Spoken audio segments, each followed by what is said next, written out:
Hi friends, ನಾನಿವತ್ತು ಮೊಟ್ಟೆ ಕೋಳಿ ಸಾಂಬಾರು ಮಾಡ್ತಿದ್ದೀನಿ. ಇದು ಮುದ್ದೆಗಂತೂ ಪರ್ಫೆಕ್ಟ್ ಕಾಂಬಿನೇಷನ್ ಅಂತ ಹೇಳ್ಬೋದು. ಇದು ನಮ್ಮನೇಲಿ ಯಾವ ರೀತಿ ಮೊಟ್ಟೆ ಕೋಳಿ ಸಾಂಬಾರು ಮಾಡ್ತೀವಿ ಆ ರೆಸಿಪಿನ ನಿಮ್ಮ ಜೊತೆ ಶೇರ್ ಮಾಡ್ತಿದ್ದೀನಿ. ನೀವು ಒಂದ್ಸಲ ಟ್ರೈ ಮಾಡಿ, ತುಂಬಾ ಚೆನ್ನಾಗಿರುತ್ತೆ. ಇದಕ್ಕೆ ಇಂಗ್ರೀಡಿಯೆಂಟ್ಸ್ ಏನೇನು ಬೇಕು ಅಂತ ನೋಡೋಣ ಬನ್ನಿ. 3 ಮೀಡಿಯಮ್ ಸೈಜ್ ಈರುಳ್ಳಿನ ಉದ್ದುದ್ದಕ್ಕೆ ಕಟ್ ಮಾಡಿ ಇಟ್ಕೊಂಡಿದ್ದೀನಿ. ಈ ಥರ ಮೀಡಿಯಮ್ ಸೈಜಲ್ಲಿ ಕಟ್ ಮಾಡ್ಕೊಳ್ಳಿ ಸಾಕು. ಮತ್ತು ಮೀಡಿಯಮ್ ಸೈಜ್ದು 3 ಬೆಳ್ಳುಳ್ಳಿ ತೊಗೊಂಡಿದ್ದೀನಿ. ಪೂರ್ತಿ ಸಿಪ್ಪೆ ಬಿಡಿಸ್ಬೇಡಿ, ಸ್ವಲ್ಪ ಸ್ವಲ್ಪ ಸಿಪ್ಪೆ ಇರಲಿ, ಅದು ಕೂಡ ಟೇಸ್ಟ್ ಇರುತ್ತೆ.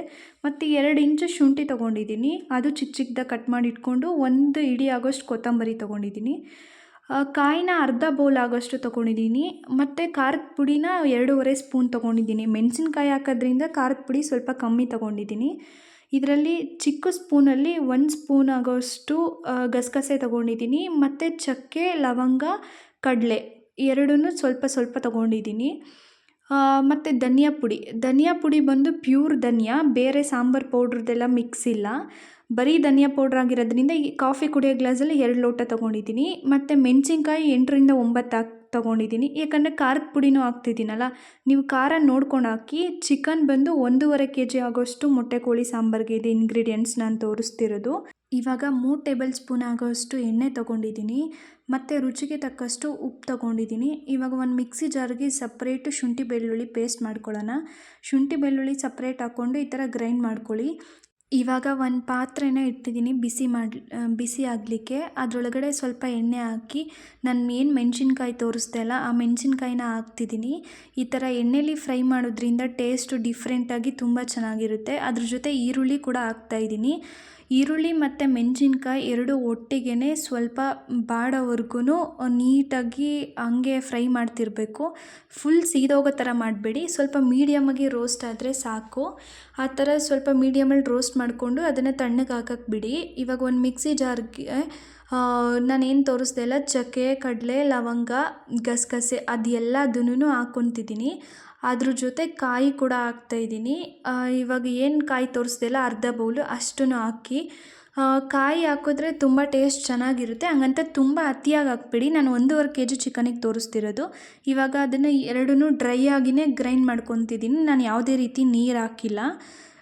ಇವಾಗ ನೋಡಿ ಈ ಥರ ತರ್ತರಿಯಾಗಿ ಆಗಿದೆ. ಇದ್ರ ಜೊತೆ ಇವಾಗ ಸ್ವಲ್ಪ ನೀರು ಹಾಕ್ತಾಯಿದ್ದೀನಿ. ನೀರು ಹಾಕ್ಬಿಟ್ಟು ನಾನು ಏನು ಮೆಣಸಿನ್ಕಾಯಿ ಮತ್ತು ಈರುಳ್ಳಿನ ಸಪ್ರೇಟ್ ರೋಸ್ಟ್ ಆಗಕ್ಕೆ ಬಿಟ್ಟಿದೆ ಅಲ್ಲ, ಅದು ತಣ್ಣಗಾದ್ಮೇಲೆ ಅದನ್ನು ಇವಾಗ ಜಾರ್ ಒಳಗಡೆ ಹಾಕ್ತಾಯಿದ್ದೀನಿ. ಇವಾಗ ಮತ್ತೆ ಅದು ಅಷ್ಟೂ ಒಟ್ಟಿಗೆ ಪೇಸ್ಟ್ ಮಾಡ್ಕೊಳ್ಳಿ. ನಾನು ಈ ಎಣ್ಣೆಲಿ ಏನು ಮೆಣಸಿನ್ಕಾಯಿ ಮತ್ತು ಈರುಳ್ಳಿ ಎಲ್ಲ ಹುರಿದಿದ್ನಲ್ಲ, ಅದೇ ಬಾಣಲಿಗೆ ಧನಿಯಾ ಪುಡಿ ಹಾಕ್ತಾಯಿದ್ದೀನಿ. ಧನಿಯಾ ಪುಡಿ ಮತ್ತು ಕೊತ್ತಂಬರಿ, ಇದು ಪ್ಯೂರ್ ಧನಿಯಾ ಪುಡಿ ಆಗಿರುತ್ತೆ, ಯಾವುದೇ ರೀತಿ ಮಿಕ್ಸ್ ಸಾಂಬಾರು ಪೌಡರಲ್ಲ.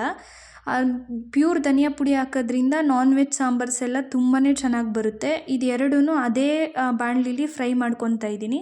ಇವಾಗ ಏನು ರುಬ್ಬಿಟ್ಟಿದ್ನಲ್ಲ, ಅದರೊಳಗಡೆ ಅದನ್ನು ಕೊತ್ತಂಬರಿ ಮತ್ತು ಧನಿಯಾ ಪುಡಿ ಎರಡೂ ಅದಕ್ಕೆ ಹಾಕ್ಕೊಳ್ಳಿ. ಅದಕ್ಕೆ ಹಾಕ್ಕೊಂಡು ಸಪ್ರೇಟ್ ಗ್ರೈಂಡ್ ಮಾಡ್ಕೊಳ್ಳಿ. ಈ ಥರ ಒಂದೊಂದನ್ನೇ ಗ್ರೈಂಡ್ ಮಾಡೋದ್ರಿಂದ ಟೇಸ್ಟು ತುಂಬಾ ಚೆನ್ನಾಗಿರುತ್ತೆ. ಒಬ್ರೊಬ್ರು ಎಲ್ಲನೂ ಒಟ್ಟಿಗೆ ರೋಸ್ಟ್ ಮಾಡಿಬಿಡ್ತಾರೆ, ಆ ಥರ ಚೆನ್ನಾಗಿರಲ್ಲ. ಈ ಥರ ಮಾಡಿದ್ರೆ ತುಂಬ ಟೇಸ್ಟಿಯಾಗಿ ಬರುತ್ತೆ.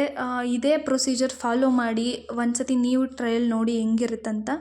ಇವಾಗ ಮಿಕ್ಸಿ ಜಾರಲ್ಲಿ ಅದೆಲ್ಲದನ್ನು ಗ್ರೈಂಡ್ ಮಾಡ್ಕೊತಾ ಇದ್ದೀನಿ. ಇವಾಗ ಸಪ್ರೇಟ್ ಒಂದು ಪಾತ್ರೆ ಇಟ್ಟು, ನಾನು ಇವಾಗ ಕುಕ್ಕರಲ್ಲಿ ಮಾಡ್ತಿರೋದು. ಆ ಕುಕ್ಕರ್ದು ಇದನ್ನು ಇಟ್ಬಿಟ್ಟು ಇವಾಗ ಶುಂಠಿ ಬೆಳ್ಳುಳ್ಳಿ ಪೇಸ್ಟ್ ಸಪ್ರೇಟ್ ಮಾಡ್ಕೊಂಡಿದ್ದೆಲ್ಲ ಅದನ್ನು ಹಾಕ್ತಾಯಿದ್ದೀನಿ. ಅದ್ರ ಜೊತೆ ಅರಿಶಿನ ಹಾಕ್ತಾಯಿದ್ದೀನಿ.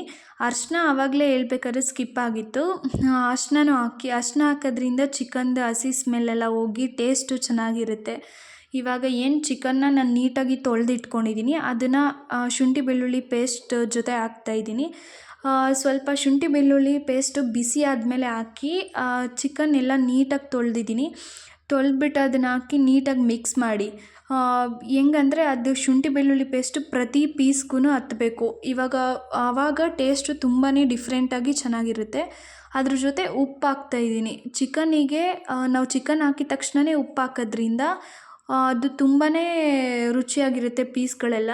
ಇವಾಗ ಅದ್ರ ಜೊತೆ ಖಾರ ಹಾಕ್ತಾಯಿದ್ದೀನಿ. ಉಪ್ಪು ಖಾರ ಚೆನ್ನಾಗಿ ಹತ್ತುತ್ತೆ ಪೀಸಿಗೆ. ಈ ಥರ ಉಪ್ಪು ಖಾರ ಹಾಕಾದ್ಮೇಲೆ ಚೆನ್ನಾಗಿ ರೋಸ್ಟ್ ಮಾಡ್ಕೊಳ್ಳಿ.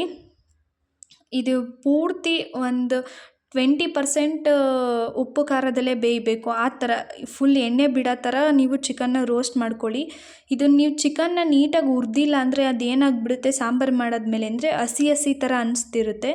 ಇವಾಗ ಏನು ರುಬ್ಬಿದೆ ಅಲ್ಲ ಆ ಮಸಾಲೆ ಎಲ್ಲನೂ ಹಾಕ್ತಾಯಿದ್ದೀನಿ. ಮಸಾಲೆ ಹಾಕಾದ್ಮೇಲೆ ಒಂದು ಸ್ವಲ್ಪ ಹೊತ್ತು ಏನು ಆಡಿಸ್ಬೇಡಿ, ಹಂಗೆ ಕುದಿಯೋಕ್ಕೆ ಬಿಡಿ. ಇವಾಗ ಕುದಿಬೇಕಾದ್ರೆ ನಾನು ಏನು ಒಂದು ಜಾರ್ ತುಂಬ ಮಸಾಲೆ ಆಗಿತ್ತು ಅದೇ ಜಾರ್ ತುಂಬ ನೀರು ಹಾಕ್ತಾಯಿದ್ದೀನಿ. 2 ಸತಿ ನೀರು ಹಾಕ್ತಾಯಿದ್ದೀನಿ. ಇವಾಗ 1 ಜಾರ್ ಮಸಾಲೆಗೆ 2 ಜಾರ್ ಅಷ್ಟು ನೀರು ಹಾಕ್ತಾಯಿದ್ದೀನಿ. ಕನ್ಸಿಸ್ಟೆನ್ಸಿ ನೋಡ್ಕೊಂಡು ಹಾಕ್ಕೊಳ್ಳಿ. ನಿಮಗೆ ಒಬ್ರೊಬ್ರು ಮನೇಲಿ ತೆಳ್ಳಗೆ ಮಾಡ್ತಾರೆ, ಒಬ್ರೊಬ್ರು ಗಟ್ಟಿಗೆ ಮಾಡ್ತಾರೆ. ಮೀಡಿಯಮ್ಮಾಗಿ ನೀವು ಹೆಂಗೆ ಮಾಡ್ತೀರಾ ಅದನ್ನು ನೋಡ್ಕೊಂಡು ಮಾಡ್ಕೊಳ್ಳಿ. ಇವಾಗ ನೋಡಿ ಯಾವ ಥರ ಆಗಿದೆ ಅಂತ. ಸಪ್ರೇಟ್ ಇವಾಗ ನೀವು ಮೊಟ್ಟೆ ಕೋಳಿ ಸಾಂಬಾರು ಮಾಡಬೇಕಾದ್ರೆ ನೀವು ಮಸಾಲೆ ಕುದಿಬೇಕಾದ್ರೆ ನೀವು ಮೊಟ್ಟೆಗಳು ಚಿಕ್ಕ ಚಿಕ್ಕದೇನು ಮೊಟ್ಟೆ ಇರುತ್ತಲ್ಲ ಕೋಳಿಯಲ್ಲಿ ಅದನ್ನು ಈ ಟೈಮಲ್ಲಿ ಹಾಕಬೇಕು. ಮುಂಚೆನೇ ಹಾಕಿದ್ರೆ ಅದೆಲ್ಲ ಕರ್ದ್ರೋಗ್ಬಿಡುತ್ತೆ, ಎಲ್ಲ ಚಿಕ್ಕ ಚಿಕ್ಕ ಪೀಸ್ ಥರ ಆಗಿಬಿಡುತ್ತೆ. ಇವಾಗ ಹಾಕೋದ್ರಿಂದ ಅದು ನೀಟಾಗಿ ಬೇಯುತ್ತೆ. ಇದು ಸೌಟ್ ಆಡಿಸ್ದೇ ಕುಕ್ಕರ್ ಮುಚ್ಕೊಂಡು ಒಂದು 5-6 ವಿಷಲ್ ಕೂಗಿಸ್ಕೊಂಡ್ರೆ ಚಿಕನ್ ಸಾಂಬಾರು ರೆಡಿ ಆಗುತ್ತೆ. ನಿಮ್ಮ ಮನೇಲೂ ಟ್ರೈ ಮಾಡಿ ಹೇಗಿತ್ತು ಅಂತ ಕಮೆಂಟ್ ಮಾಡಿ. Thank you.